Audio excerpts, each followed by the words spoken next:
All right, back for another deep dive. Today we are looking at first lines and, specifically, the opening of Wuthering Heights. Oh, son! Yeah, let's hear it.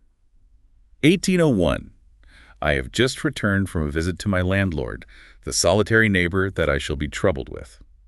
So what do you think? Good. Bad.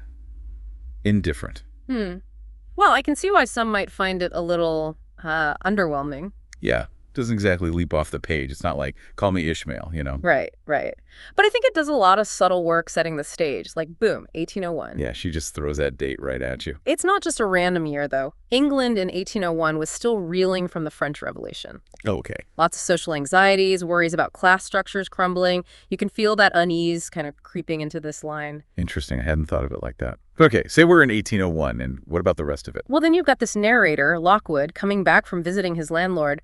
Not just any landlord, though.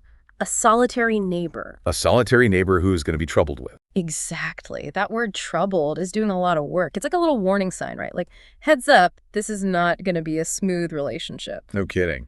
Sounds like someone's got a bad feeling about this already. Yeah. But okay, we've got a grumpy landlord. Why should I care? Because this one line is hinting at the major conflict that drives the whole book.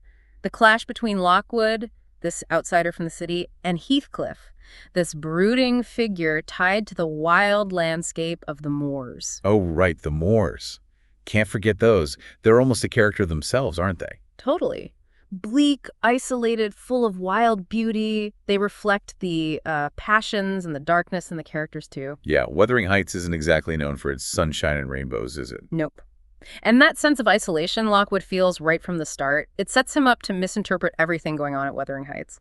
He's an unreliable narrator, remember? Oh, good point. So maybe this first line, IS, more than meets the eye. Definitely. It might not be a quote you'd put on a poster, but it does its job. Sets the scene, introduces the key players, hints at the drama to come. Efficient. So not a zinger, but maybe sneakily effective. Exactly. Maybe even more interesting because it isn't trying to be flashy. Just a quiet, ominous setup for one wild ride. Makes you wonder what other clues are hiding in plain sight, right? Right. As you read Wuthering Heights, think about those themes.